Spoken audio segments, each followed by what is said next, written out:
Hello and welcome to Console Shock episode 43, Retro Modern Gaming Chat with me, Trev and Stu. Hi there, Trev, how are you?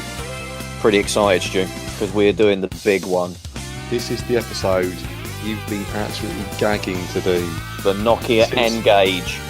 I don't know. I'm not talking about that machine again. That's going to be for the 100th episode. We're saving that for later. There's a lot to be said about that. I'll be washing my hair that night. A lot of people will be.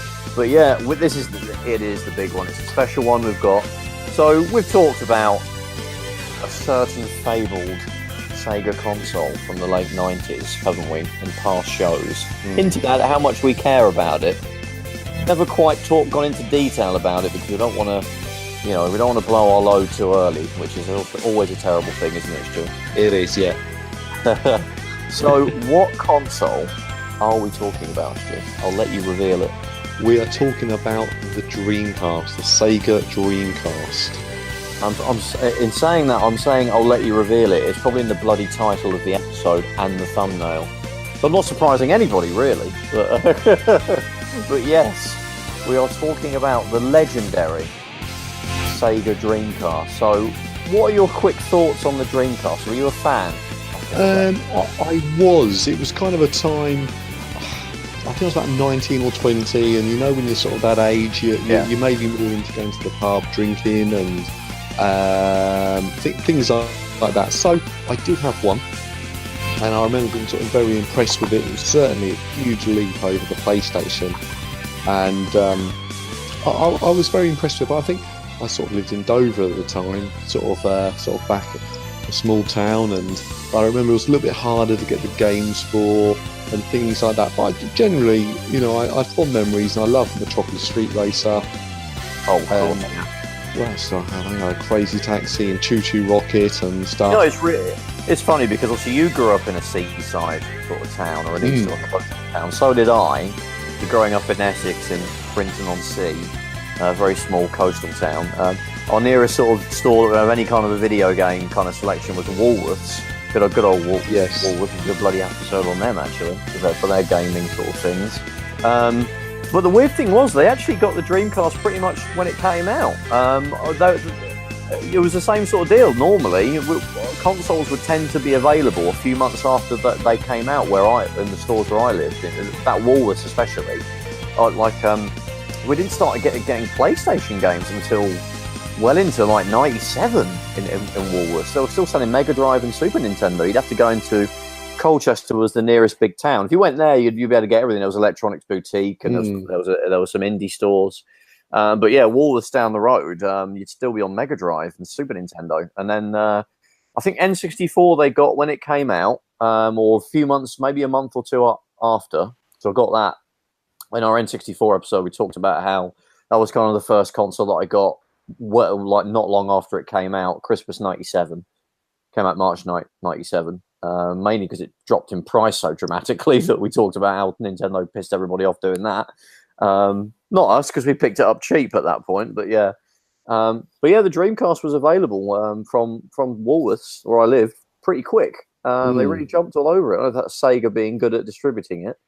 But anyway, what's great about today's episode is we've got some real big guns in today to help us to reminisce about the Dreamcast. It'll be wasted if we just talked about it, right? So we have the guys from the Dreamcast Junkyard website. We've got Tom and we have Mike. Thanks for joining us, guys. It's a pleasure, thank you. And can I just say that by describing us as big guns, you're probably kind of overselling us a little bit. So I'm feeling a little bit nervous. I don't want to let anybody down here. They're finally hearing your voice. The legend speaks. Well, I was surprised that you were UK based actually. When I saw some of your posts that you've done, you obviously, and I sort of would see that it was obviously a UK perspective. That actually surprised me initially because I always assume it tends to be Americans, right, that run the bigger kind of websites. But it's been great that we can sort of really get a UK perspective out there. Yeah. I mean, we do have a couple of members on the editorial team who are based in the States. One guy who's in Australia, another guy who's in Japan. But for the most part, we are all UK based, and most of our experiences are as you were saying just in the intro there, going to little independent shops or places like Woolworths, and trying to seek out the Dreamcast games. So yeah, on the same page, I think, definitely. Yeah. And Mike, one thing that a lot of people probably are really thankful for you putting together it is actually the buying guide or the collector's guide for the Dreamcast. I understand your main focus is that. Yeah, so we a few years ago we did a printed version of a sort of a list form, and then this year we released an A to Z of Dreamcast Games, 506 pages, which is on the website. Yes, my main focus has been that. Tom's obviously the founder of Junkyard. He's the one who started it many years ago. I've come on relatively recently, but yeah, my main interest is is random lists. Yeah, it's a very helpful in this day and age for hunting down Dreamcast games. I've certainly used it myself. So Tom, I guess we'll sort of jump back over to you. I mean, what's your first memories of the Dreamcast? Were you a long-time Sega fan, and this was just a natural thing for you to jump on as well? Did you have to fight off your PS2 friends, or what was it like for you? What was your Dreamcast experience? Yeah, all the way back to my kind of early years, I was a Sega. I don't think the word fanboy was actually in use then, but we Probably had not actually, no. me and my brother, we shared a Mega Drive. That was our first console. Before that we had an Amstrad with a tape deck, which we used to sit and watch load. Oh, classic! Yeah, very entertaining. But then when we got the Mega Drive, it was like, wow, we completely skipped the Master System because I wasn't really into games then, other than the Amstrad.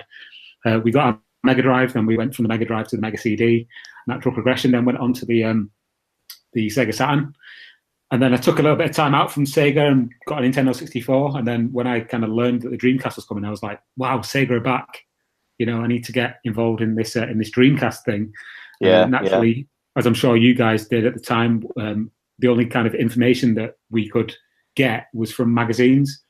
And it was little kind of snippets of information from Japan, import news or shots of tech demos or what's the Dreamcast going to be called. I think it was going to be called like the Jural at one point, and the Katana. And there's all these mock-ups in the magazines. I remember in Games Master magazine they had this mock-up that was like a really thick Sega Saturn, like two Sega Saturns on top of each other. It was black, wasn't it? And then sort of something written on it. Yeah, black belt. Yeah, Sega black belt. So yeah, I was kind of aware of the system's existence, from quite early on, really. My first experience with a Dreamcast was when a friend of mine, I was a student at the time, he was working full-time just after school, so he had a lot of disposable income still living at home. We went into Manchester City Centre and he bought one of the very first Dreamcasts. It didn't even have a modem on it. It was like one of the first batches that had come into the country from an import shop. Oh, it didn't have the modem? Oh, wow. It didn't have a modem on it. No, it was basically just like a lump of plastic. I think it's called... Was that a UK... was that on the UK launch? No. This was like maybe a year before. It was a Japanese launch one. Yeah, with I seem to remember it didn't have a port on the back for a phone jack. It was just literally a piece of plastic. Oh, that's interesting. Yeah, and he got a couple of games, and I was just blown away because at the time I was playing on my N64. I was playing things like Bumble and San Francisco Rush. Yeah, Banjo-Kazooie. Great games. But when I saw things like Tokyo Highway Battle or Shotoku Battle, as it's known on the Japanese Dreamcast, Virtua Fighter 3, I was just... I think it was that jump, wasn't it, to 480p or 640 by 480 as the default was a massive leap. Way more than 720 to 1080 would be now or something. Yeah, it was just... I mean, he only had like a normal CRT in his bedroom where we had this Dreamcast, so that didn't really come into the equation back then. But it was just the quality of the visuals that just was this enormous leap from what we were used to. The blurry N64, to graphics to that would be side by side. Comparing like an Xbox One X now to a regular Xbox One, that is nothing compared to what that leap was. People don't really appreciate how big that leap was. Indeed, yeah, massive. And it just I kind of lived through my friend's PlayStation, through his Dreamcast, if you know what I mean. That's when my appreciation for the console came. And then as soon as the UK launch came around, I was just like, I need to get one of these things pretty quick. And I think it was about 2 weeks after launch, I I'd saved up enough money, selling my N64 and saving up some money for my paper round, to go into Manchester city centre and get my own Dreamcast from, I think it was Electronics Boutique. Oh, classic, yeah. The funny thing was, though, that I'd actually bought my first game about 2 weeks before I got my Dreamcast. It was Speed we've Devils. all done that when we were kids, yeah. It was Speed Devils, and I didn't have a Dreamcast, so all I could do was look at the back of the box and read the manual cover to cover over and over again. So that's where my journey with the Dreamcast started. About probably mid-November in '99. And it's crazy, isn't it? I mean, I neglected to mention this at the start, but it's literally 20 years now since the Japanese launch of the Dreamcast. Well, it'll be exactly 20 years in November, but we're in that 20th year. And does that make you feel old? It must. It makes me feel old. It does. Well, I'm 36 now, and so I wouldn't have been 16 at the time. Yeah, I'm 34, so I'm not far behind. Where does it go? You know what I mean? It's just like, wow. Especially if it was a console that was from a point in our lives where we weren't little kids, like a Game Boy. Maybe the Game Boy would have been, or something. This is when we were sort of, in our well into our teens. So we were sort of, a bit more conscious of how these things get developed and released, and so that it was a point when you were kind of, as much of the amount of nerdness about the whole thing was kind of fully developed at that point, and you might have been old enough to buy it yourself. Exactly. I think that's a key point as well, because we were kind of, inverted commas, coming of age, as it were. We just went from like childhood to adulthood, as it were. Mid-teens. You kind of had your own disposable income. You were just at that point where you were like looking into games more as an adult rather than being like a child kind of thing. And I think that's why it stuck with me, and it means so much to me as a console and just as a piece of technology from my past. It's kind of ingrained now in my life, really. So I'm with you on that one completely. So Mike, I mean, so how was it for you? Was it a similar sort of experience? Were you a Sega fan again, and was it just were you always going to be getting a Dreamcast? How did it work out for you? Yeah, so it's a slightly similar, but mine's a slightly weird way into it. I was always a Sega fan. I had a Master System and a Mega Drive. Yeah, I sort of went off gaming from 90. I suppose when I left school, so 96, 97, and I became a big PC gamer. I was really into PC gaming, and I didn't really pick up. I didn't play console games at all until early 2000, and I was started my job, and the first real big purchase I made was a Dreamcast, for no real reason other than the fact I wanted to have a console. And I never got into PlayStation. I never owned a PlayStation at the time, so I sort of missed out a generation of games. Right, wow, yeah. So in terms of console gaming, I missed that generation. But the PC gaming community at the time was actually, the Dreamcast was quite a popular console amongst PC gamers because it was trying to do a lot of stuff which wasn't standard console games, as it were. It had lots of PC games on there, didn't it? Lots of ports of PC games. Yeah, Quake and Unreal Tournament and some of the first-person shooters. I think one of the first consoles to really, with the mouse and keyboard support, first-person shooters, which was the be-all and end-all of gaming for me at the time. I think it was the fact that it had a graphics sort of system that could match like a really good graphics card in the PC as well. Soul Calibur looked better than any game I had on the PC. It was amazing graphics. So I got into Dreamcast, but I didn't really get into it that much. I sort of had one, didn't really play it. Like, people play PS2s back in the day and sort of casually play it. I didn't really get into it that much. Didn't really sort of pay much attention to it. I moved away up north to Yorkshire for a while, and the only thing I brought with me was a Dreamcast to spend my spare time with. Your only friend. Yeah, it was. Yeah, it was. And I got massively into the Dreamcast at that point. Really played it a lot, and it sort of stuck with me. And then I sold that a couple of years later. Met my now wife, and the very first conversation about gaming, as it were, I found out she had a Dreamcast as well. Oh, wow. She wanted a Dreamcast when she was young. She was sort of like the odd one that had a Dreamcast. So I bought my Dreamcast. I bought a Dreamcast back in Game Station since about 2005. So I bought a Dreamcast back with Shenmue and Shenmue 2. And ever since then, I've gone a little bit obsessive since. Yeah, well, we all have. Yeah, I feel sometimes my collection for Dreamcast got a bit too obsessive. Are you close to getting a complete set, or are you just? So I've got a complete PAL set. I've got a complete So all PAL games. I'm about 7 games away from a complete worldwide set. Wow. So I've got about 1,000, Nice one. about 1,100 games current And time. yeah, I've seen his games room, and it is like walking into, like, you know that scene in Ghostbusters where they meet that first ghost. And there's just the all them library. things, stacked up on the walls. It's kind of like that, but Dreamcast games. Yeah. So I had a massive retro games collection a few years ago. I sort of had about 94 consoles and about 3,000 games. I've sold most of that because I wasn't really playing it. I wasn't really interested in it. Just concentrated on Dreamcast stuff. So I'm sort of still using the money I made from selling that to buy Dreamcast games. So it's actually cost me much the last few years, to be honest with you. I've kind of gone down that road as well. I kind of collect for everything, unfortunately. So the Dreamcast. I was a regular on the Retro Gamer forums, and I think I got sort of into the habit of just picking up everything because I hadn't experienced most of it. So I sort of missed the whole PS generation anyway. Yeah. So I sort of got into all that, and I got a lot of the obscure ones. Obviously, I had you mentioned the N-Gage earlier on. I actually enjoyed my N-Gage quite a lot. But good, like join the club. Neo Geo. Well, I'm not in that club. I'll be proud to say.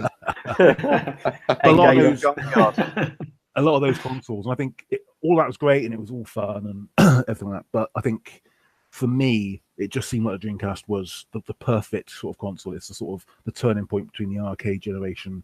And most games on Dreamcast are certainly of an arcade perspective, but also you've got games like Shenmue, the sort of first of the new generation of games. So I feel it's a real turning point and a lot of people at the same time. It's when the Dreamcast came out, the PlayStation 2, and I've had this argument. I've said, well, actually, I think the PlayStation 2 is better, just because it was out for so much longer. It's got, so many more games on there. People, I like the Dreamcast. I think it's a great machine, but people seem to have a real love for it. Yeah. I mean, we could be really, if you're really completely objective, you could argue that all of the other consoles of that generation are better. There's an argument for that, and it's probably can't really argue against it. The Xbox, which with I will talk about it probably later, but I see that as a Dreamcast 2. You've got most of the Sega exclusives that were going to be on the Dreamcast. You've got things like Crazy Taxi were ported over. You've got better sports games mostly. A lot of them just carried onto the Xbox. So, and it's got better video output, HD, 720p. PS2, bigger library of games. A lot of the exclusives ended up on the PS2 anyway. Same with the GameCube. So, it's like arguing Laserdisc being better than DVD when it kind of really isn't. It's probably just our nostalgia. But the Dreamcast is better than all three of them. I think Dreamcast. It's not. I don't think it's necessarily about being better. I think it's. I think it's about what the quality of the library for the Dreamcast. Yes, it was there first as well. They were there first. It was there first. Yeah, I think that was definite. And also, I think everyone likes an underdog, especially in the UK. We like an underdog, and I think the Dreamcast is the perpetual console underdog. The PS2 is a great console. We mock the PS2 incessantly, but it was always going to sell tons. There was nothing Sony could have done for it to not just whatever they put out that had a PS logo on it. I always feel that the PS2 is or the Sony branding can sometimes be quite soulless to me. Yes, and I think Microsoft are very much sort of a PC in a box. And that was great. Dreamcast, I think, was the last console where. Maybe the GameCube, I think, maybe could be classed it as well. It was the last console which was fun, and I think that the was Wii U probably. The Wii U, yeah. The Vita, I think, as well was kind of becoming a Dreamcasty kind of misty-eyed, and the PSP. I think I don't know why this is, but I always kind of get drawn towards certain consoles. Obviously, the Dreamcast is one, the Vita is another. I mean, I love my Vita, but it's almost universally panned by people who have either never played it or have got something against it. So and it kind of it echoes the Dreamcast for me. I completely agree. So Tom was a big Jaguar fan, wasn't you, Tom? We don't talk about that. I love it. That generation of consoles, Jaguar, 3DO, maybe not CDI, but Jaguar and 3DO, they've got some amazing games on it. Yeah, it's easy to knock, but I challenge anyone to play Super Burnout on the Jaguar and not be impressed by the quality. I really like the 3DO. I'm a big 3DO fan. I love 3DO, yeah. really like playing Twisted with my girlfriend, which is a very odd game show game that never came out on anything else. It's only on the 3DO. It's made by EA, no less, who naturally it's basically an EA console, which would be a scary thought if they made one these days.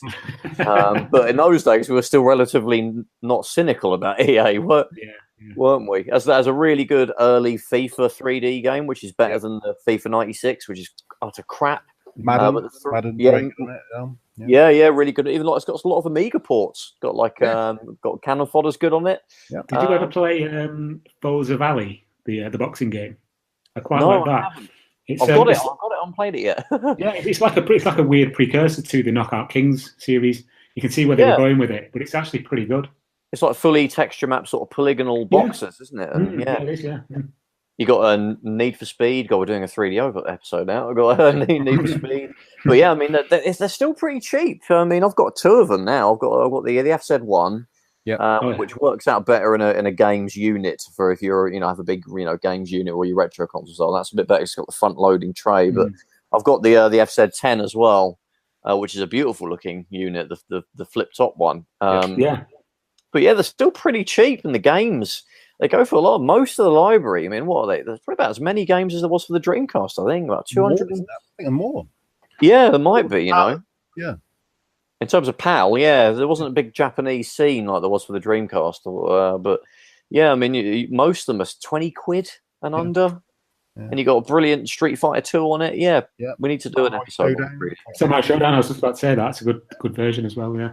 Yeah, it's actually a bit better than the later versions of Street Fighter 2 came out. Are quite difficult to play now because the difficulty is quite high, like the arcade. But the 3DO one, they tweaked it, so it's a little bit more accessible to jump in and play. But anyway, again, it was kind of that era with the Jaguar and the 3DO. It was kind of almost like a second Crash, wasn't it? Because all these people threw their hat in and absolutely got burned. Yeah, I think it was almost like I always remember it because it was kind of like the tail end of the Mega Drive kind of era. It was almost like these new, I like to call them exotic systems, which you would see in like American magazines or whatnot. You'd see this this big advert for a Jaguar or a 3DO. Be like, wow, I could never afford that. It's like 500 quid. Yeah, and then eventually getting my hands on one, it was just like, wow, it was like buying a Porsche or something. It was just like this amazingly slick console that was like way more powerful than anything. But I remember CNVG magazine had a pull out each month for the future pull out. Oh yeah, that was really the stuff in there was like stuff of dreams. For a few years for a few years it had things like the 3DO, like Jaguar, like all those kind of games in it, and it blew me away from someone who was playing just sort of 2D platformers. It was amazing. And it would always have these renders of like sort of like a mirrored orb on like a checkerboard. So that would be like the standard next generation look at the 3D, or a polygon man juggling something on a weird red sky. And there would be those stills next to the picture of someone like Trip Hawkins, like sitting cuddling a 3DO. And you'd be like, oh my god, I'm never going to be able to buy these ever for as long as I live. That'll be like $1 billion quid. Probably my favorite era of gaming, actually, in terms of just, same. Like, the excitement, the sheer excitement. I remember the CD32 being one of the most. It just puzzled me and sort of excited me so much to have this console that was playing Amiga games, because only people I knew with Amigas at that point were sort of my rich cousins, and it was. I got a CD32 a few years ago. Fantastic console. Just a really, it's maybe one side of gaming which is gone now. You know what it is? It's because there was no internet. No. And it was just all you had to go on, as I said earlier, was the magazines. And it was just, you're basically at their mercy, whatever they wanted to show you and tell you. Yeah, I mean, I think the last time I was genuinely excited about a console was probably the original Xbox, because the Dreamcast was dying. I was like, God, I've got to play something else now. Sega seemed to be treating that as the Dreamcast 2. And when you looked at the specs, remember I picked up the first issue of the official Xbox magazine that came in a whacking great big sort of slipcase. In the news age, it was like £6 as well, which is like, whoa, and it had a video in it. It's still going, isn't it? I think. Was it a VHS tape? It was a VHS tape. Yeah. And it had on it was the Odd World game that was coming out, Jet Set Radio Future, all those games. But yeah, reading the specs, it was like another generation within a generation. Like it looked, it was going to absolutely destroy the. Well, it did specs wise, yeah, and the GameCube. So that I was excited about. I mean, the 360, I was kind of at uni and stuff, so I wasn't buying all the magazines then. And you know, I heard about it when it was coming out. I think when I saw Fight Night Round 3, that demo of the guy getting hit in the face and like the skin rippling and the gob flying everywhere. I was like, oh my god, that looks stunning. There was that and some still shots of like, you know, some other games that were coming out. But yeah, it was just exciting, that era, and it took a long time to settle down, didn't it? It wasn't until like the PS1 had dropped down to like 130 quid that I felt it was starting to become a standard. It was getting to the point that the Mega Drive got at, because it seemed like it was cost more than I could afford for a good 2 or 3 years. So I was still not. I didn't own one until, well, I got an N64 first, because that was the first console that got under that 150 quid kind of. My parents could buy one for me sort of threshold. Yeah. So that I actually got that first, and loved it, and then I got a PS2, a PS1 even just after that. But yeah, it took a while for that era to sort of settle down. Like I said, it felt like it was another crash, because you had like Atari went under, 3DO went under. CDI went under. Yeah, it was an interesting time, and then Sega obviously managed to toddle on. I think it was like it was Computer and Video Games, I think, was the magazine that really got me excited about the Dreamcast, because they went full on with it. And I think probably Sega Saturn magazine as well, when they had nothing else to review. They're like, oh, nothing's coming out, so what the Dreamcast is. So yeah, and they would have a little section, I think, at one point. But yeah, it was really exciting. I mean, did you guys? So you guys didn't pick up the Dreamcast, or you? Somebody said you got it on the day. Was that literally on the day it came out? Then that you picked up yours? No, it was, like I say, it was maybe about 2 weeks after it came out. Oh, right. I was close. Yeah, I was like really kind of desperately trying to sell my N64. I had about half the money saved up from my paper round, and the other half had to come from like getting rid of this N64. So yeah, I was kind of aged like by about 5 years, didn't it? The N64 when the Dreamcast came out. Yeah. I mean, I remember when I first got my N64, it was I think I only had it for about a year, literally a year. And I was just blown away by Super Mario 64 and all these amazing like 4-player games, GoldenEye, Mario Kart. But then as soon as the Dreamcast hit the scene, I was just like, I need it, I need that. Because at the time I wasn't in a position to have multiple consoles. For a start, my mum wouldn't have let me. Because we're still kids. Completely against games. She thought that it was, rotting my mind and it was bad for me and all this kind of other things. And she would always try and dissuade me from buying like video games or magazines or anything to do with gaming. She was just completely against it. So when I then announced that, I'd only just, like, in her mind, recently got the 1064, and then suddenly there was a new thing. She was like, when will it end? You keep buying these new things. I'm just like, I thought it'd be like get it. I thought it'd be like a VHS player, like it's an appliance. You'll have it for 20 years, and then there'll be a slightly better model. It wasn't like a 5-year generation. Well, in some ways, she was right, because I now have multiple Dreamcasts, and we are 20 years later. So yeah, exactly. Yeah, I've got 2 of them. They both one didn't work, which justified me getting another one. Then I got the other one working, so I've got two that work. But I want more. I want to get the black one from the States, the sports one. I won't disclose how many I've got sat next to me in this room. Go on, tell us, how many have you got? I feel quite embarrassed, actually, to tell you this. You're in good company. You're in good company. It's fine. I was 8, 9, 10, wait 1 minute. There's 15 in a stack there. Oh my god! There's one on the shelf, and there's all? There's 2 more. 2 more boxed in the other room. So Stu, call yourself a Dreamcast fan. Stu, you take the mick out of me when I say I've got 5 Xbox 360s. You take the mick out. You don't need 5 Xbox 360s. Do you need 15 Dreamcasts? You do. You do. Well, they're all wired together to create a supercomputer that actually powers my entire house. So you probably get the power of maybe one original Xbox if all those back together. I do actually run Jet Set Radio in the future. Yeah, I've got 2 original Xboxes as well somewhere, so that kind of evens it all out, I think. Yeah, I've got 3 of them. I've I've got a black one. I've got the crystal one. I want to get the green one though. There's that limited edition Halo green one. Actually, the ultimate one is the blue one that only came out in Canada.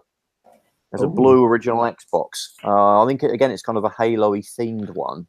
But yeah, only came out in Canada. A Simpsons one or a Mountain Dew one or something? Oh yeah, there's those ones. There's actually like 10 of. Oh, okay, that's too hard to get. Yeah, and I think there was in Japan. There's a Dead or Alive one, which might be white. Or was that the Panzer Dragoon one? I can't remember.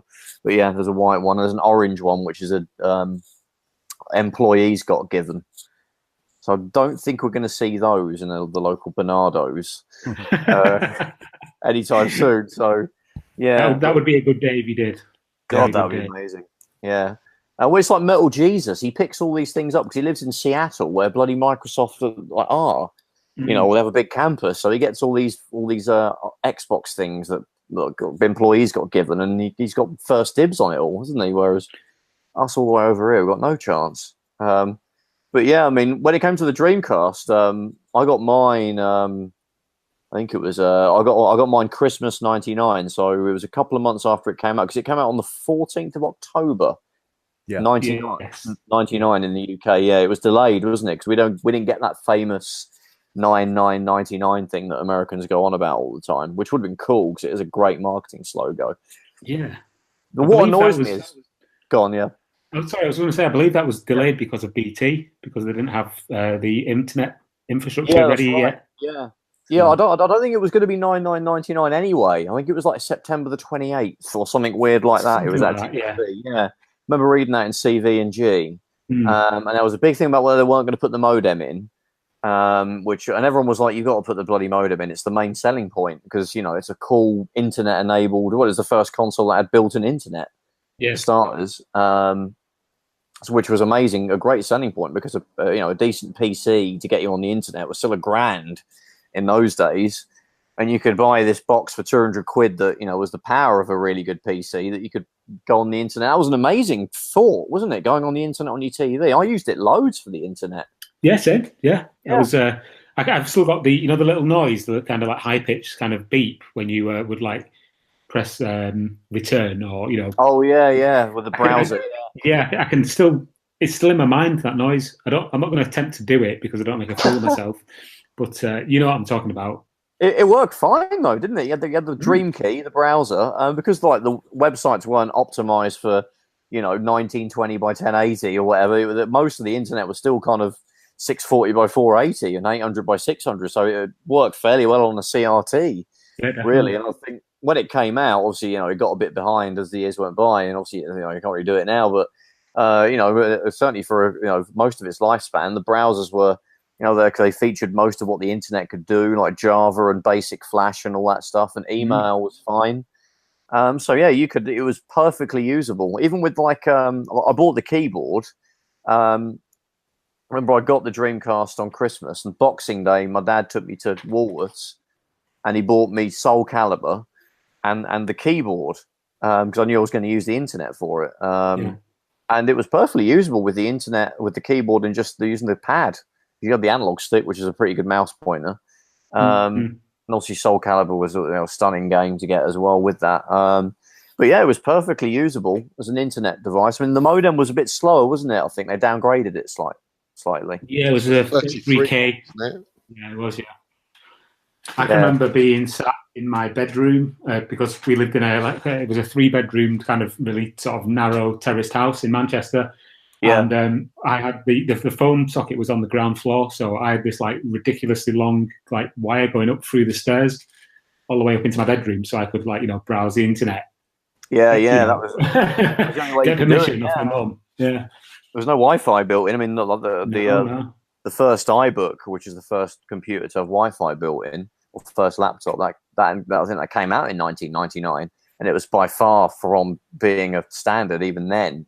So yeah, I mean, I didn't have Wi-Fi in like any kind of a flat I was living in until like about 2005 or 6, I think. So yeah, it was far from being a normal thing. I mean, Mike, did you use yours for the internet? I did not. No, I had a PC, so I didn't need. Oh, of course. So I was a big being a PC gamer, sort of. Maybe I can appreciate Dreamcast in a slightly different way. I think I didn't sort of look at it as being a replacement or a alternative to a PC, I used it as a great games machine. So, did you dabble in Quake 3 Arena online on the Dreamcast? Or I guess that would have been a probably horrific experience, probably from a PC. Yeah, I wasn't a Quake 3 clan on PC, so right. Didn't need on Dreamcast. But no, I didn't. I've never connected to Dreamcast on internet until I got my Dream Pi last year. Oh, cool! Yeah, that's an amazing thing, isn't it? Just going on the subject of the Dreamcast online, just something I wanted to touch on is I think specifically in the UK and maybe in the States as well, it was kind of marketed mainly as a kind of either an alternative to a PC for like sending emails and browsing, or for gaming. I know in Japan it was kind of marketed slightly different as almost like a business machine as well. Yeah. So there were several kind of alternative methods of getting online. So you could use the particular disc called the Nomura trading disc, which would let you use the stock market. There was different kinds of discs that would allow you to, for example, horse racing betting. There was one for ordering your groceries. I'm so jealous of that stuff. Yeah, exactly. It's amazing. And these discs now are so kind of rare and so after. And, if you know what they are and you've got them, then, your quid's in. There were even branches of Toyota car dealerships that had Dreamcasts in them that would let you use these Toyota car discs for basically looking at all the different specifications of certain models of car.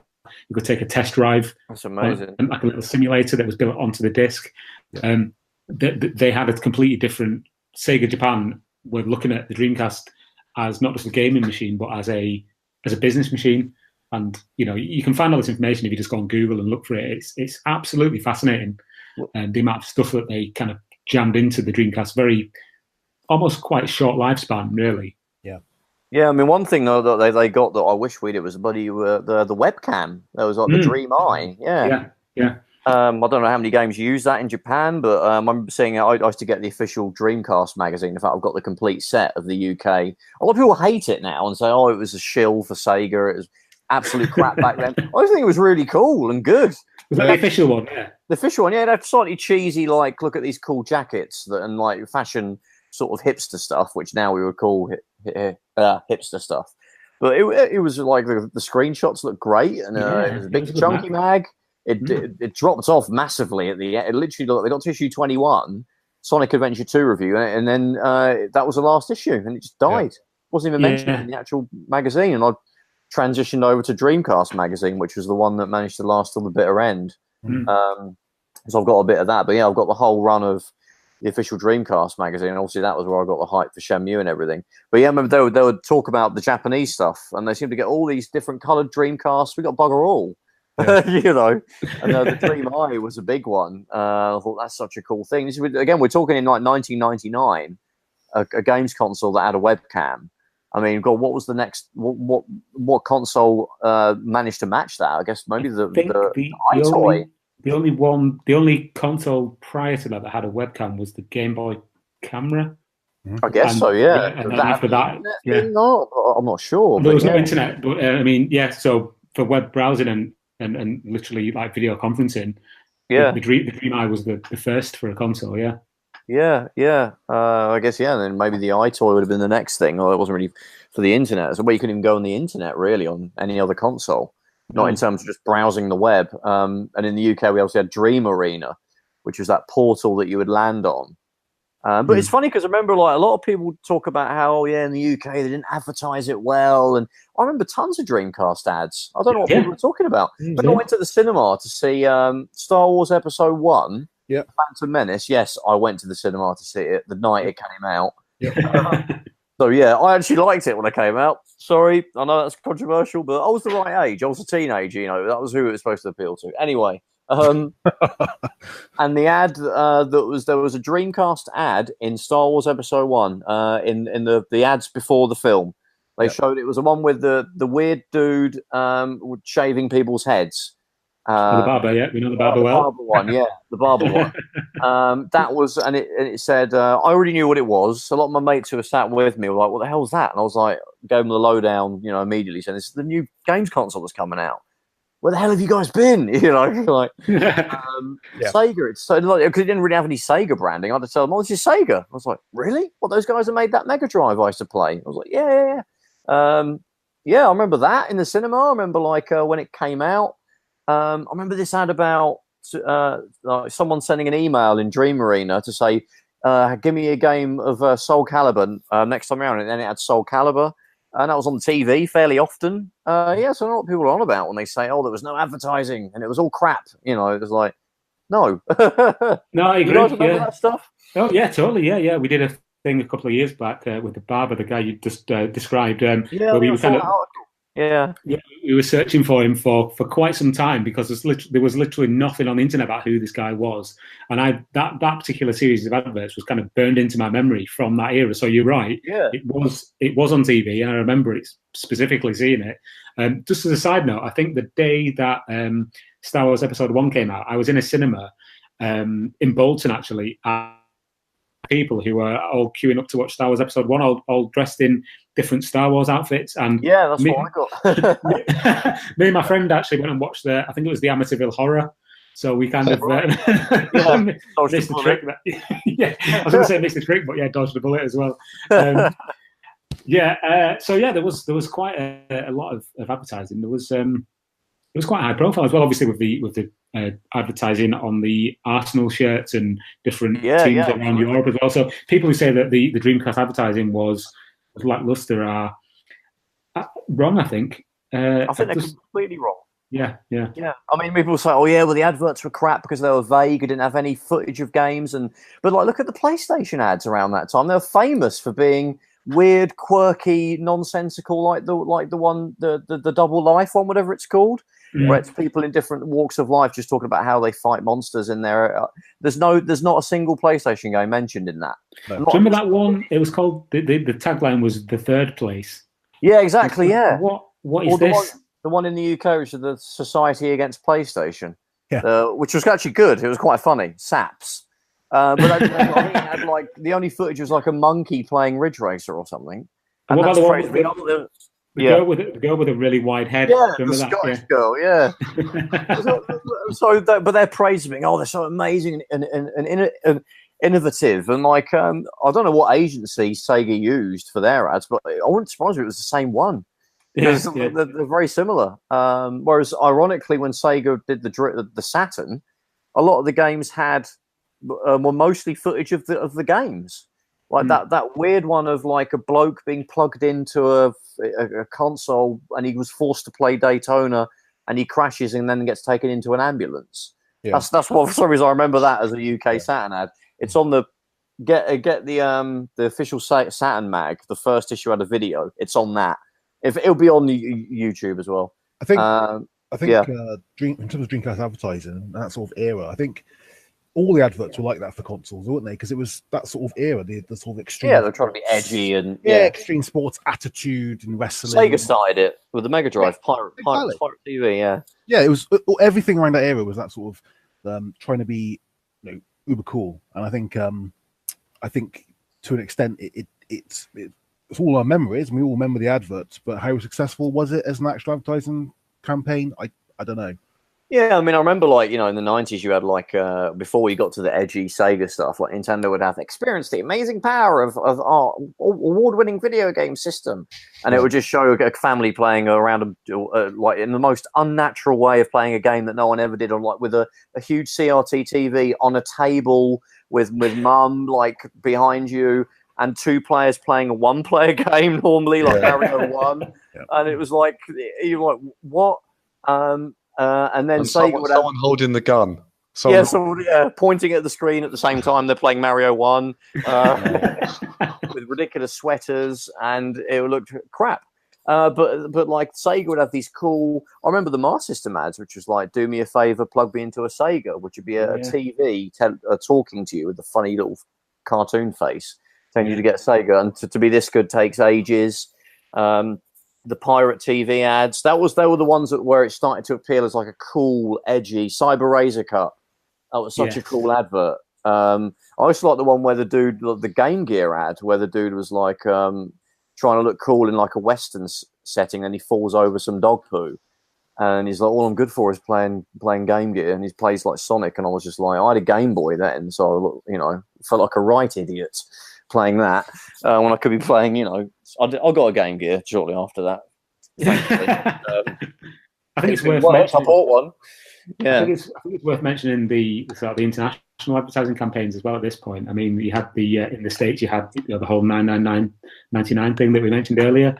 The whole It's Thinking thing. I did an interview recently with the guy who created the advertising campaign, and he went into depth about how Sega wanted to like really play on the kind of AI of the console, that it was going to revolutionize how single player games would adapt. Obviously, that never really came to fruition, but that's what they were kind of going for at the time. Well, that's what they do now, isn't it? Microsoft are like, the Xbox One can utilize cloud processing to like make you go, shut up.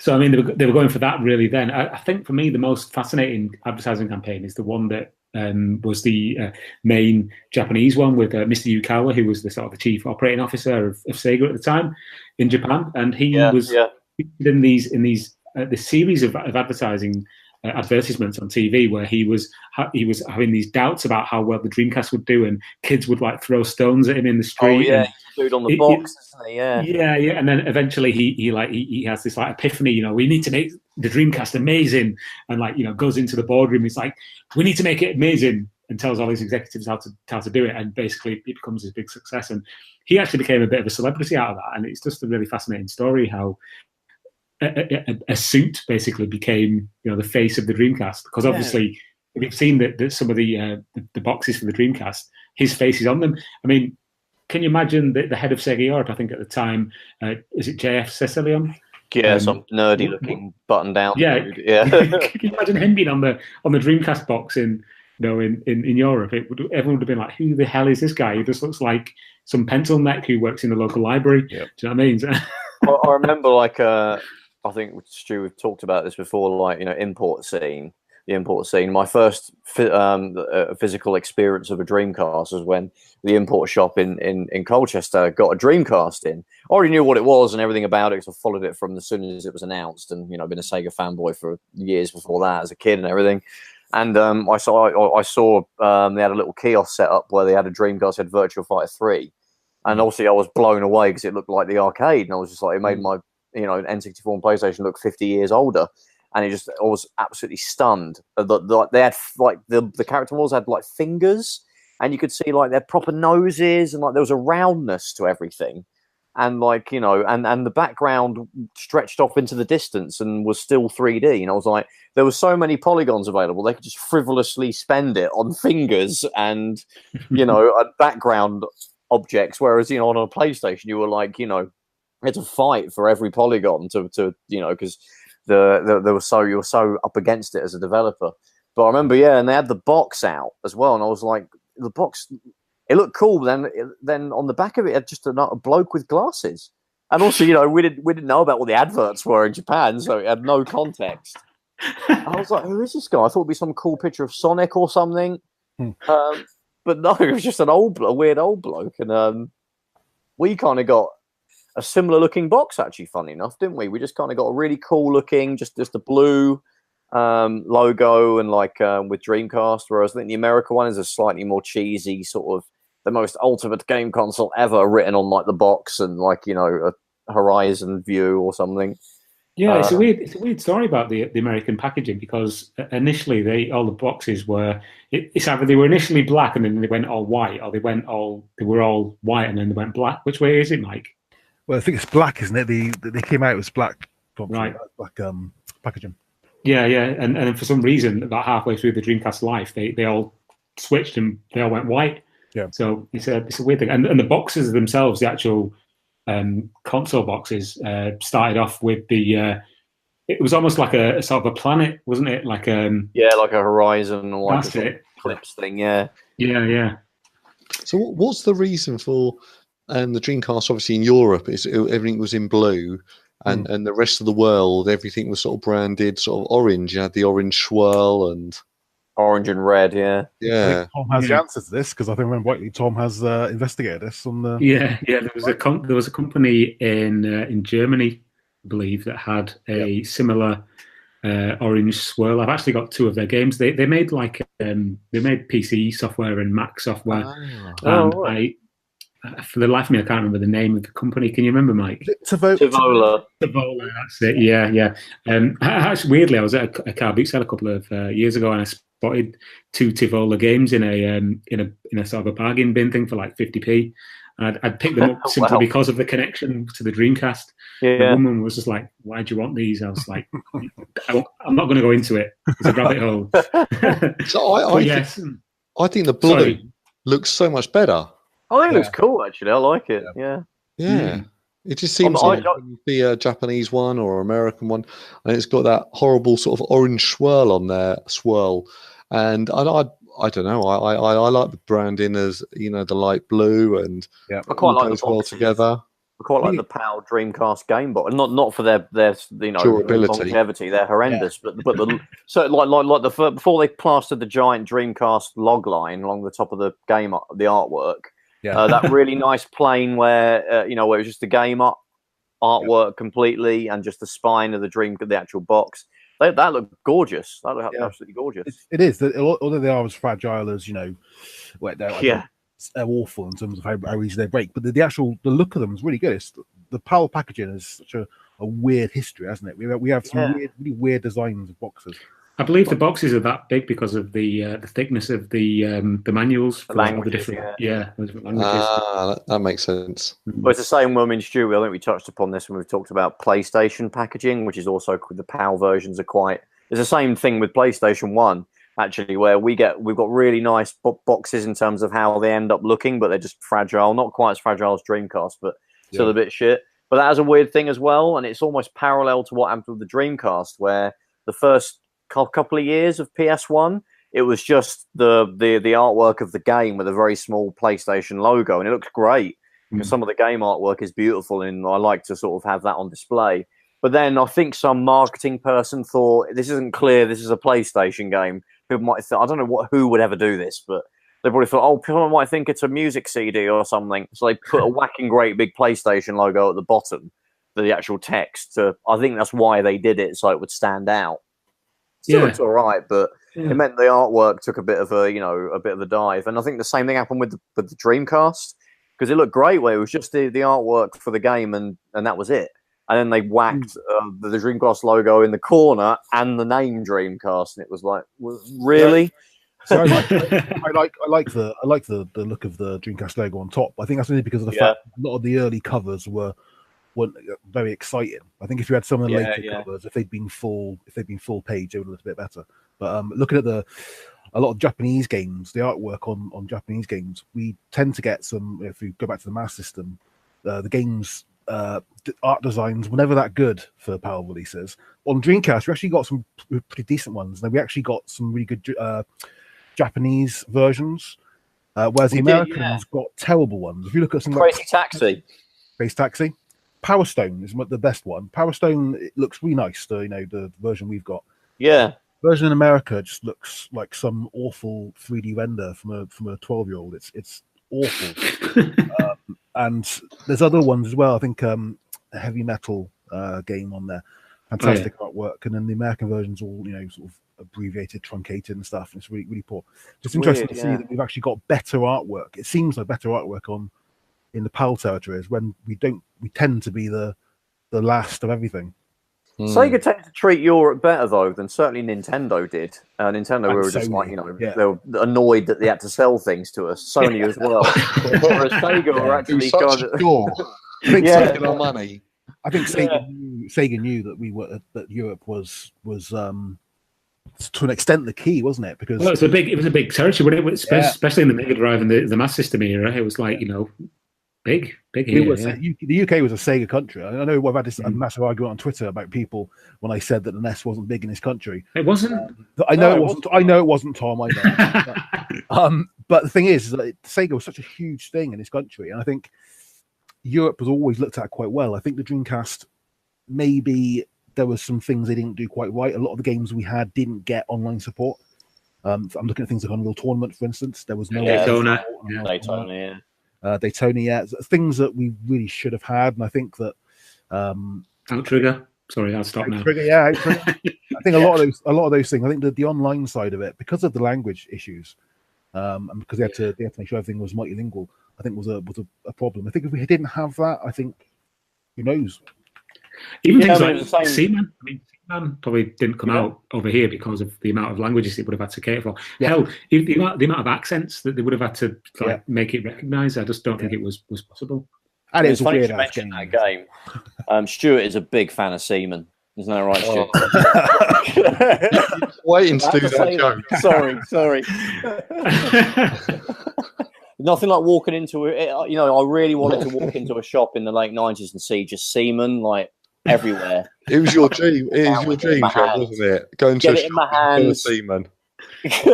turn it over in your hands. Just have a good look at it. You know, put it in your hands. Yeah, this podcast's taking an odd turn. I've just gone to the shops and I've got some Seaman. I've got a Seaman even. You better say that. But going back to the box art. I mean, when I look at, I'm a big Mega Drive collector as well, and we often got the Japanese artwork then as well. Although actually, there's more PAL Mega Drive games than there is Japanese by about 100. Actually, more than that by about a couple. There's only about 400-ish Japanese Mega Drive games. There's about 600 PAL.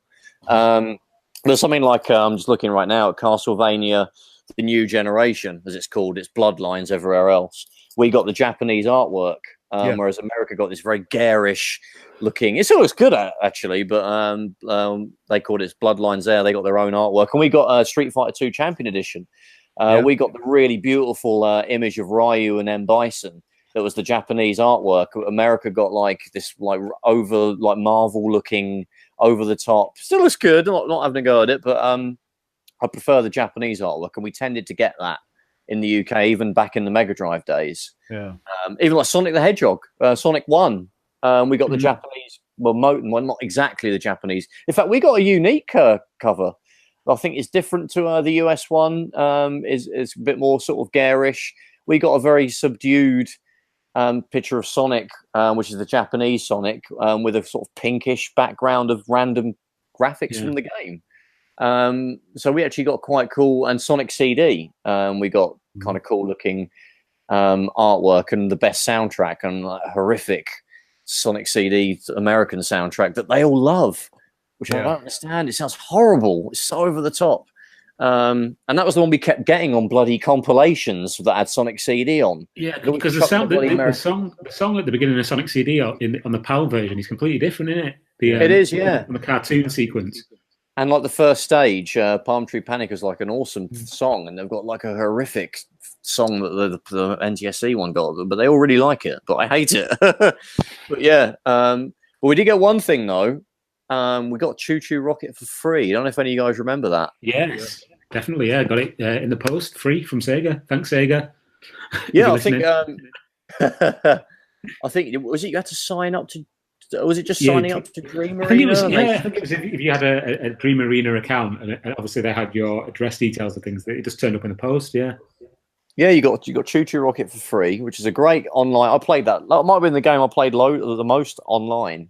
Was Choo Choo Rocket, because the lag, there was a quite big lag of 1 or 2 seconds. Yes, you're right. You could almost overcome it and sort of get used to it, which would be annoying because I played it so much online. When I played it live with other people, just couch multiplayer, I would get my ass kicked because I wasn't used to the buttons instantly working, and my brain had rewired for it. I think Choo Choo Rocket is one of them games you might get lucky and win, but I don't think you can be good at it because it's just so chaotic. Yeah. Do you know what I mean? It's just like, quick, put some arrows somewhere.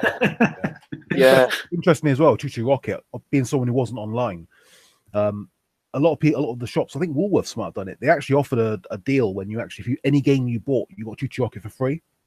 Yeah, that's right. Yeah, it was weird. There's also a huge stockpile of it or something. Well, I imagine they must have. As soon as it went to free, and they were obviously that Sega was sending them out for free anyway, I think they just realised that there was going to be loads in shops. So I had loads of copies of Choo Choo Rocket with my original. It's great for cases. Yeah, it is, exactly. Yeah. Yeah, I think I've got about. I think I had 2 different. You'll be able to tell us, Mike. Actually, I seem to remember I got a version of that game with the slightly older format of Dreamcast box art, where it didn't have the big Dreamcast logo on the top, and actually it might have had. there's some difference where I remember I got one. I got a newer version a couple of years later. Just it came with another unit that I got, a Dreamcast console, and it had different cover art. Is that right? So the cover art's the same, but on the bottom right-hand corner, you'll have a little triangle saying it includes that's it. Drinky 2, I think it is. Drinky 2.5. Yeah, that's it. Yeah. So I think there's 5 versions in total of Chicharaka. I think the French got their own version as well, which have the same sort of code as the UK version. But there's a few different versions. A lot of the regional variants for PAL games, they're not as dramatic as older consoles. We haven't got any of the sort of the blue ones like the Portuguese Master System games, but we have a few odd ones. I've recently got the Portuguese distributor bundled lots of their games with controllers. So there's Virtua Tennis bundled with a controller, and they look so cool, like bundles. Yeah, they're really good. But it's a sort of a weird. I think it was the last generation really where we didn't get proper lots of limited editions. We didn't really have. I think the Xbox had steel cases. First sort of generation to have steel case games, and PS2. Yeah, that's right. Yeah. Dreamcast was the last sort of generation where the PAL gamers sort of had the game, and that was pretty much it. So it was kind of by accident if something was a limited edition, wasn't it? Really, exactly. Like Samba de Amigo, for instance, that's a limited edition just because of the fact it's got a huge pair of maracas with it. Such a pain to buy that bloody game. I want to get it so my girlfriend can play it because she's intrigued by it, having never played a Dreamcast until she met me. I keep saying, "Oh, you love this game, Samba de Amigo," but it's like you're looking at a couple £100 if you can find a PAL complete copy with the maracas. Surprisingly playable with the controller, though. Yeah? I've played through both, They're actually quite good fun. So it might be worth burning an ISO then and giving it a go anyway. Always worth burning an ISO of Samba de Amigo, just for the music. Yeah. Music. Yeah. So obviously, we can't talk about the Dreamcast without one of my all-time favourite games, probably my top 5. And that's Shenmue, of course, which I hear is having a bit of a comeback. And all of us old farts are rolling our eyes and saying, I've finished that when it came out. And all these sort of 20-year-olds are like, oh, this cool Sega game, So, Mike, do you have any memories? Did you play it when it came out? Did you get it later? How did you encounter it? So I bought Shenmue probably back in 2000, late 2001. Didn't really get into it. Didn't play it at all.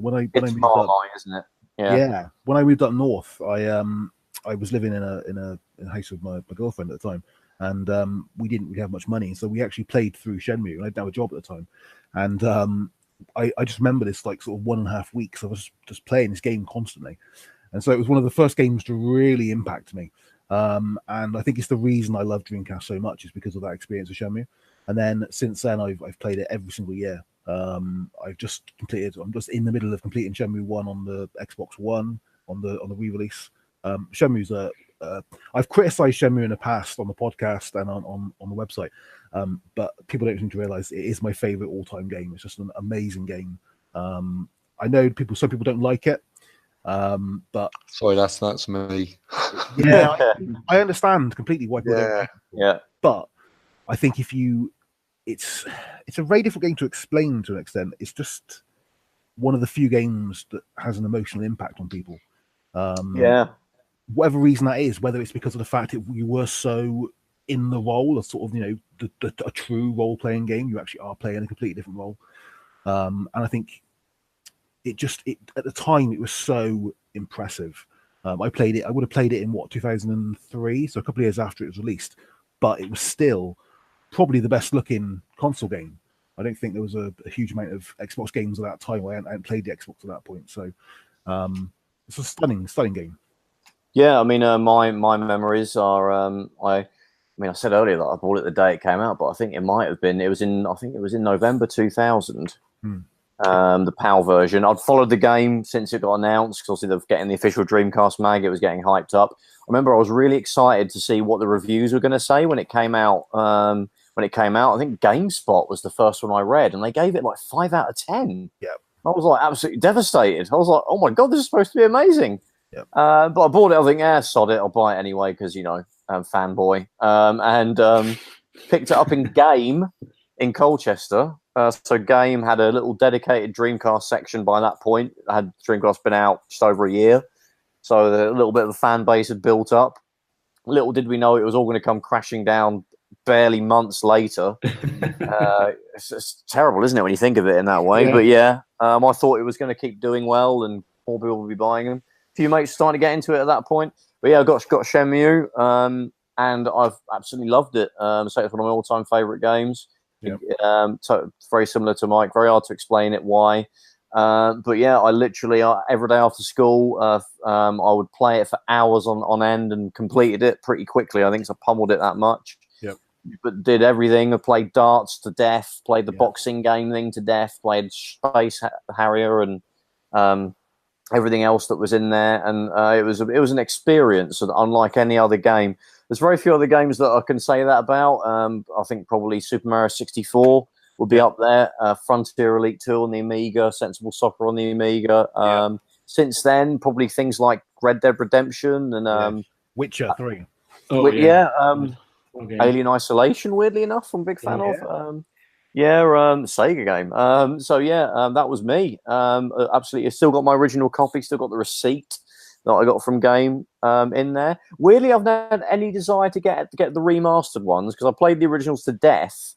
And I dip in and out with the originals every now and then just to muck around. And my favourite thing to tell people is I introduced my girlfriend to it, and I sort of handed her the control, said, "Right, play this game. I just want to see what you're going to do." She got a sort of 10 quid that you get off Ine-san, buggered off into town, spent it all on darts, and then came home late. And got told off. And she said that game was really boring. So yeah, that's probably sums up a lot of people's experience. But Tom, what about you? When I had my original Dreamcast, I obviously was aware of Shenmue, but I wasn't really interested in that kind of game. I was more into like things like Soul Calibur, Hydro Thunder, these kind of really kind of quick fire arcade experiences. I only really played it quite late. I think I must have played it in about 2004, 2005. And just like Mike, really, I came to it, not really expecting to like the game. I think the first time I played it, I was just kind of, this is quite intriguing, I'll give it a go. Played it maybe for a couple of hours, put it down, and when you put down a book and then you just don't go back to it for ages. It was kind of like that. But then when I did go back to it, I think, again, like Mike, it was at a period where I was unemployed and I had nothing else to do, so I just kind of thought, right, I'm going to give this a go now. And it just absorbed me for a week solid. And I can remember, going through the whole game and just being absolutely blown away by this experience that I'd kind of almost dismissed, weeks earlier. And then being completely absorbed by it to the point where I was like dreaming about the game because I played it so much throughout the day. In between looking at, job websites and going for interviews, it was basically just go home and play Shenmue. So yeah, I think really became Ryo Hazuki. You really cared about him. That's kind of a connection, And it was just as you say, you could go and play darts. You could go into the arcades and play the arcade machines. It was just this kind of immersive world that it was almost unthinkable prior to Shenmue coming out that you had have that much freedom. Obviously, you've got games like the Yakuza series now where you can do that, and it's kind of almost like a given that you'll have games within a game. Yeah, but when Shenmue came out, Auto's development, isn't it, of it in some ways? Exactly. Yeah. I mean, and I was coming to this, 3 years later, and still being blown away by it. And I have started on the new one on the PS4. I've not finished it yet, but it's like. I've only played Shenmue the one time all the way through, and that was that time back in the early 2000s. Going back to it now on the PS4, it's just dragged so many memories back from that period in my life, and I think that is the whole kind of the attraction to the Dreamcast as a whole, because it's almost like a time capsule of that period. You know what I mean? The weird thing is, like, I had Shenmue 2, but I haven't played it through and completed it. I need to do it. I keep threatening to do it. What I'll probably end up doing is having completed it, Trev. No, I've got which is odd because it's a better game than Shenmue. It addresses a lot of the issues about it. But I've got I'll probably play the Xbox version because I've already got that. I could go and get the PS4 one, but I just want to play kind of a time relevant version of the game. And I think the Xbox one would be a bit easier because it's not 4 bloody discs.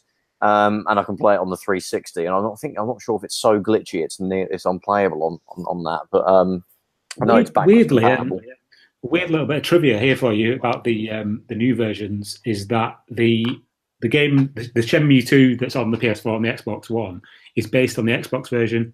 However, if you pause it and go into the menu and look at the control options, they use a Dreamcast controller as the controller, which is not earth-shattering, but I just thought it was a kind of a weird thing, because I would have thought they'd put an Xbox controller in there, but maybe it's because it's on the PlayStation 4, or they couldn't have an Xbox controller in there, something like that. I don't know. Yeah, it's interesting because, like, obviously, we were talking earlier about how I certainly see the Xbox consoles are the descendants of the Sega consoles, especially with the strong link the original Xbox has to the Dreamcast, in the sense that a lot of the games that were going to be made for the Dreamcast came out on the original Xbox. Microsoft obviously had strong connections to the original Dreamcast with the Windows CE operating system that some games use. Probably Sega Rally 2 will be the one that most people will be familiar with. Not that's a good thing that it used that, but yeah, it does. But yeah, there's strong links to Microsoft with the Dreamcast, and then on the Xbox. But yeah, I'm probably going to play. I'll probably use the Xbox version of Shenmue 2, and I think it's also got the cheesy English voice acting, which is part of the charm of the first one. Yeah. So that'll be one that's probably how I'm going to do it.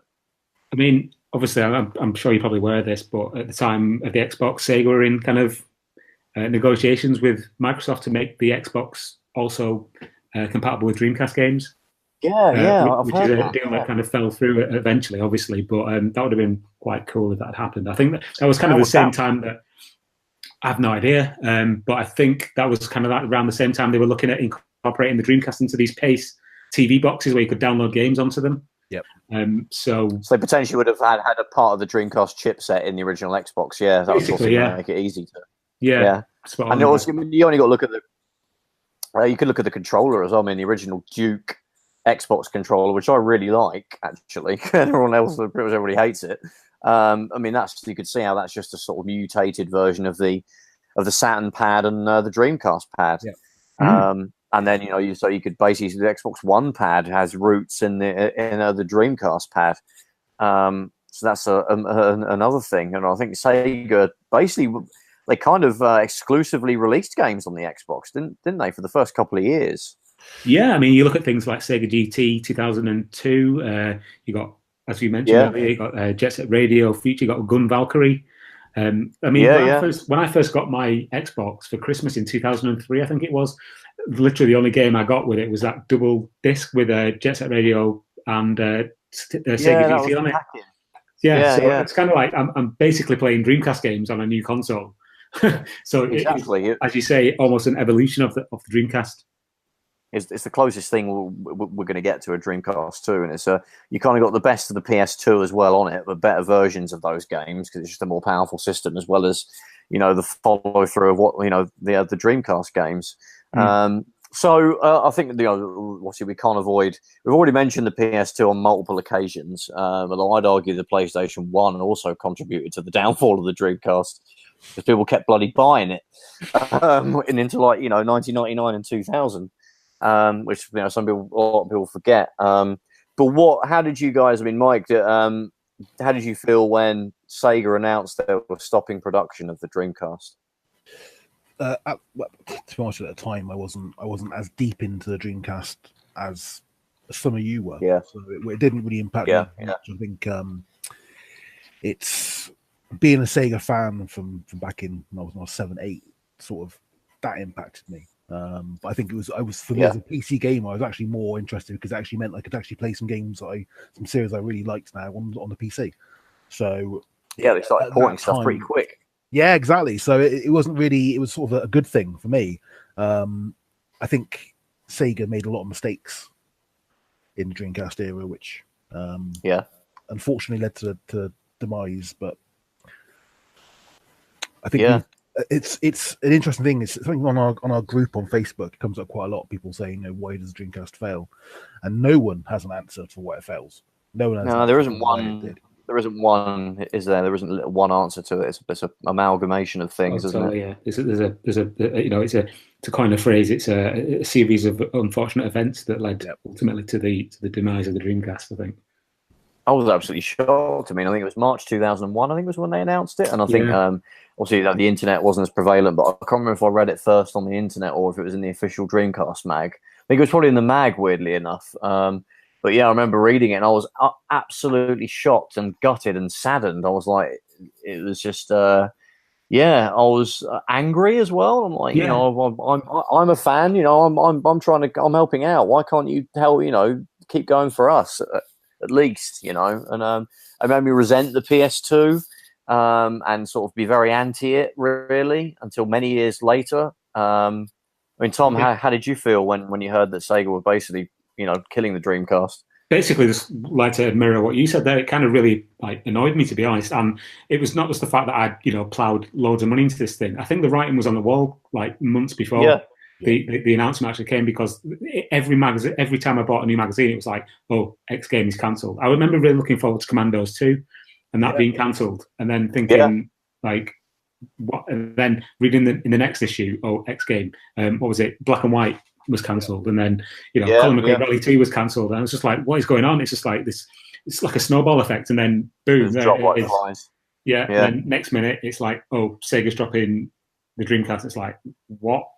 You know, I've spent so much money on this thing, and you know, dropping it. And yeah, it was kind of it was a kick in the guts, really. You know, for I think the whole, you know, the community was probably not as big then as it is now, as we spoke about earlier. A lot of people have got, you know, retrograde kind of nostalgia for the Dreamcast, but at the time, people like myself and you, Trev, who had them, I think it was a it was a pretty big blow to us.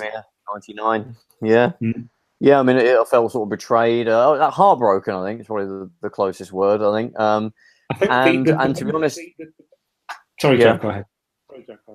No, go ahead. What I was going to say was the main thing was that the system was really just only getting into its stride. You know, we'd not really seen what it was capable of. Obviously, we had things like Shenmue, which were like, you know, graphical powerhouses, but we haven't seen.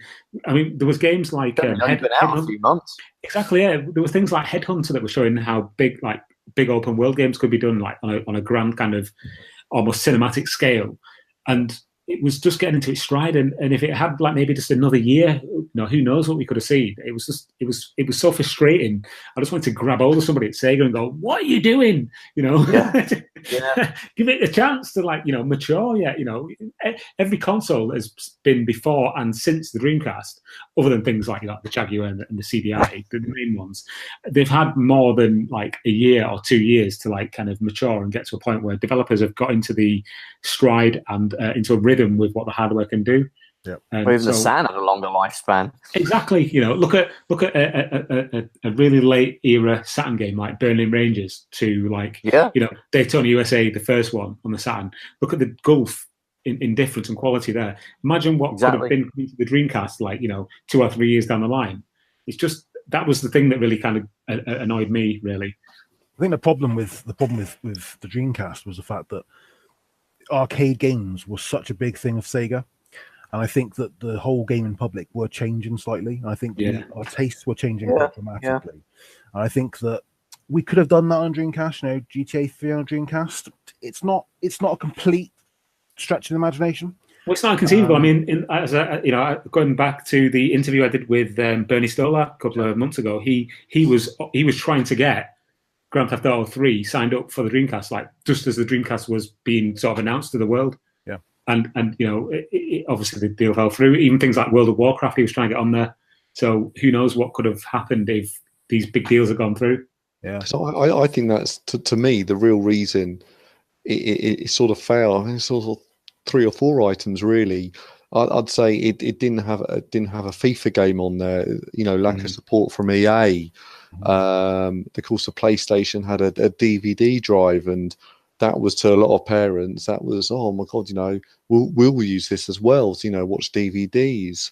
And then I don't want to say, but sort of piracy as well. Yeah, you know, the Dreamcast was, I mean, I worked in game just right at the end of the Dreamcast life, and I remember we had all the games in there, like new sealed for like $9.99, $14.99, and people were coming in buying Dreamcast, and I said, "Oh, don't you want any games with it?" He said, "Oh, no. My mate's just copying them all for me." Yeah. And you didn't have to mod it. You didn't have to do this. You didn't have to do that. You could play it literally straight out of the box, and you could have 50, 60 games, and away you went. And so if developers know that, oh God, it's really easy to copy discs, and that's only going to grow, and what are we going to make games for?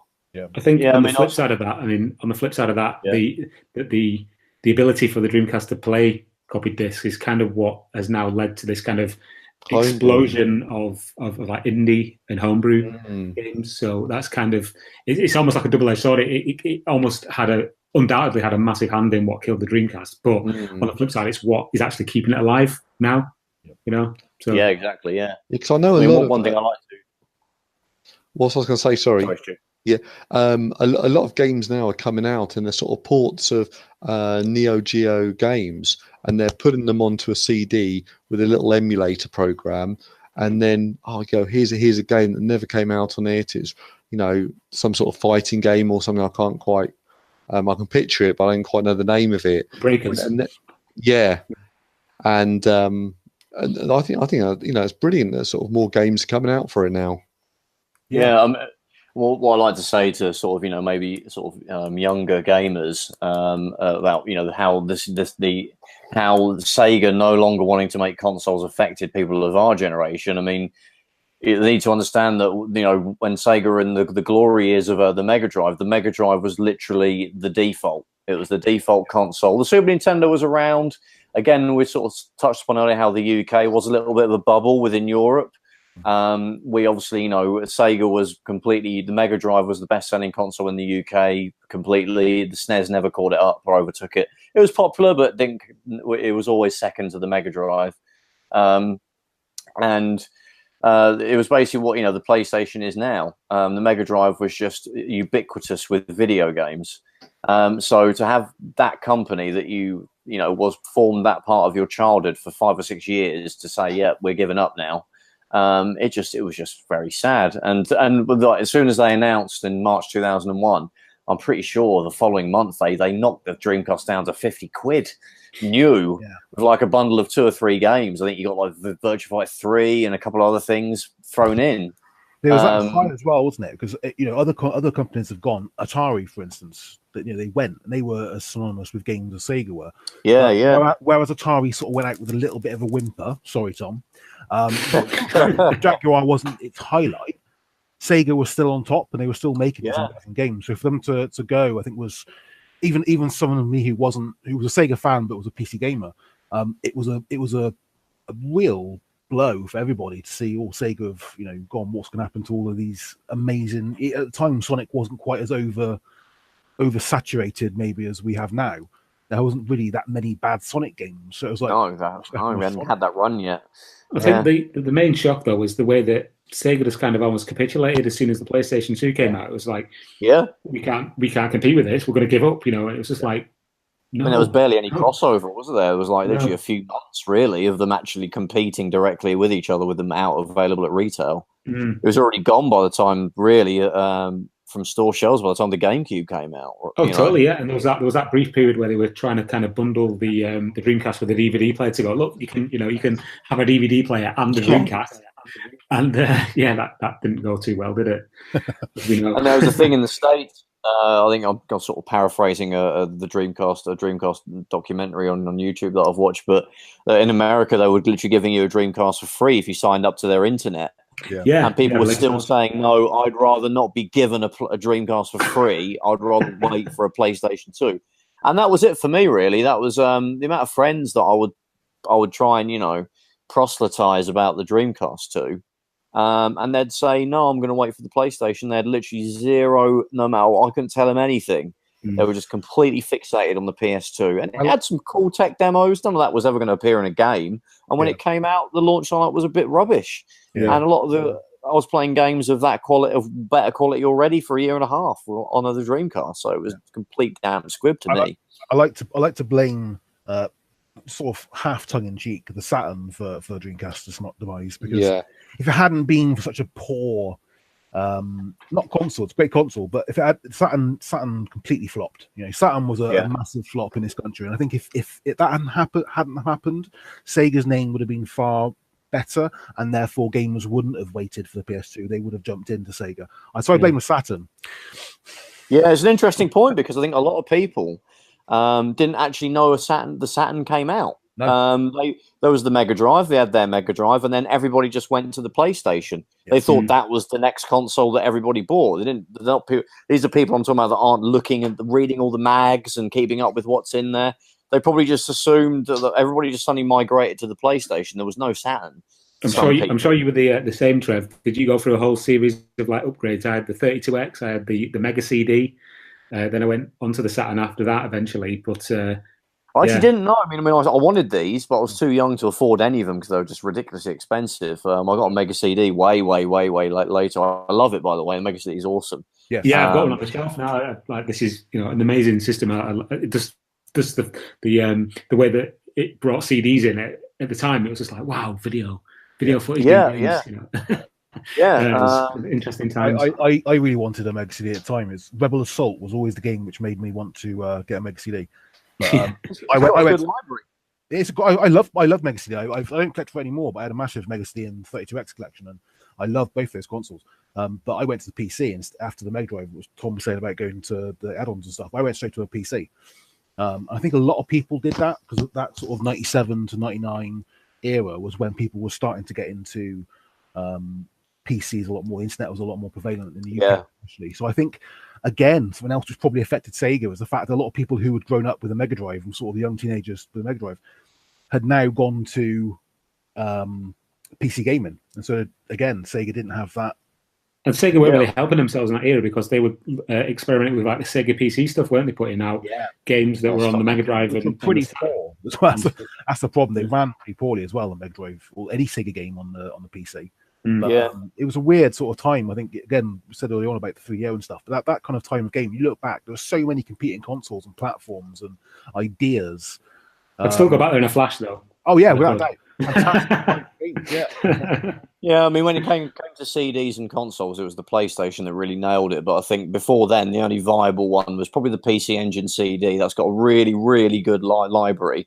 Of CD based. In fact, it's the default really. Is the CD library with a handful of cue cards that are great. But the Mega CD is probably a distant second because it's got boosts the Mega Drive library by a couple hundred games, and some of them are really. It's actually essential for a Mega Drive or Mega CD.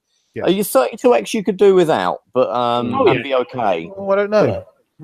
Virtua Racing on a 32X is one of my all-time favorite arcade ports. Fantastic version. If you had to get one or the other, a Mega CD or a 32X, I would probably suggest to someone a Mega CD. Definitely. If you could get all of them, definitely get all of them. If you because people like us Sega fans, we'll get them all. But if you want to get one or the other, it'll be a Mega CD. Yeah. But the other day I played Final Fight CD is the best. Oh, it's great. Final Fight game, I got to be honest though, I didn't have a 32X at the time. I only got one later. I think I picked one up at a car boot sale for £40. Yeah. Pain to set up though, absolute pain. Yeah, with the cables on the back and everything, put it in. Yeah. It's a little bit better now because you can get a 3-in-1 power adapter, where you can have one adapter powers all three. That's a bit better. Oh really? I've not seen that. Yeah. I mean, I don't have that one, but I have a Mega CD 1 and a Mega Drive 1 because I think that's the best looking, combination. That's what I have in my TV. I love the look of the original Mega CD. Even though the 2 is probably more reliable and actually better, but I love Mega CD 1. That's what I play. That's what I actually still play because it works great. I've got a wireless Mega Drive controller, the one the Crix. 2.4. It's really good. Feels just like a regular Mega Drive controller. Although 8-bit though have released those boards now that you can put inside an actual Mega Drive controller that makes them wireless, the actual original controllers. So that might be the way to go. Yeah, they're 20 quid. You get the board, fits. You open up your original 6-button pad, stick this in there, keep all the buttons and everything, seal it all up. As long as you've got a receiver, you can get a Bluetooth receiver for for the Mega Drive, you can use a Bluetooth controller. But so what happens with the cable? What, do you just have it hanging off, or you don't put the cable back in? The hole where the cable would go is the board has like a charging socket. That is what that hole ends up being used for. So you take the cable, you take the wire sort of off the controller itself. Like it's complete. The wire is completely gone. I think you just But well, I haven't got one. But yeah, they do it for Super Nintendo. Actually, am I talking crap? It might just be for the Super Nintendo and the NES. It's definitely for the Super Nintendo and the NES. But there is, if you want a Mega Drive wireless controller, the Crix one is really good. I've got one. It's literally a replica of the original 6-button pad. It's not Bluetooth as well. It's 2.4 gigahertz, so there's no issues. I don't think lag is as bad with them as it is with Bluetooth. But anyway, I've got one of the Dreamcon wireless controllers for the Dreamcast. Which is pretty, are they good? They're really good, actually. Yeah. I need an N64 wireless controller. Some bugger's got to make one of them, and but now Retrobit are making the official wireless. They're making wireless pads as well for the Saturn, Dreamcast, and the Mega Drive. So I don't know if that Dreamcast one's going to be as better than the Dreamcon. I couldn't say, to be honest. I do have some actual infrared Dreamcast controllers from back in the day. They made them. Yeah. I got these off eBay probably about a year ago now. The guy said to me when I bid on them, because you realise that these are like rubbish, don't you? I was like, yeah, don't worry about it. I just want them. Don't worry, I collect weird Dreamcast stuff, Anyway, so I got them, and they are kind of very much of their time, very kind of esoteric. You can't break the line of sight between the infrared. Yeah. Sort of. The thing on the top of the controller. But they work surprisingly well for the era that they came out. But I wouldn't want to enter the competition like using one, because they do have a habit of breaking the beam. Even if you just kind of move slightly away from the Dreamcast, you've got to be pointing directly at it. So I've used. I used to have the before I got the modern Crix Mega Drive wireless pad. I had the Sega arcade wireless 2-pack thing, which is the infrared Mega Drive controllers. They feel really good. They're actually a slightly different shape to the complete sort of kidney bean shape. They're a bit more angular. And the pads themselves are good, but it's the same deal. You've got a unit that you plug into the controller ports of the Mega Drive, and you've got to stay perfectly steady in front of it. If you move, you can pad up. It breaks the connection. So it's absolutely infuriating. Eventually, I just thought, sod it. I just plugged in a wire. Wired controller again. But now you've got Bluetooth and all that stuff. So now they're actually coming out with good stuff. But at the moment I've got the Mega CD one with the Mega Drive one and an EverDrive, and you've got I've got like a power adapter that does the Mega CD and Mega Drive together. So from one socket. It's Retro Power Supply. You get them from retropowersupply.com. They make modern power adapters for everything. You can get like a NES, Super Nintendo, Mega Drive. Don't think they do Dreamcast, funny enough. Actually, it's the kettle lead, isn't it? Like Dreamcast, so you don't need one. But yeah, really, really good place, especially if you've got like Japanese consoles and you don't have a big step-down converter. He makes just really simple, sort of almost like mobile phone-sized power adapters for those. That's modern, cool. won't blow up from age or something. So yeah, I mean, wow, guys, I think we've gone well over an hour there. That's all from our loved ones. So where can we catch you guys? So Dreamcast Junkyard. You can find us on the World Wide Web. We are. I've not said that for a while. Jesus. On the internet, we are at www.thedreamcastjunkyard.co.uk, and we're on Twitter at the DC Junkyard, and on Facebook at the Dreamcast Junkyard. We've got a group and a page. Oh, we've got a YouTube channel as well.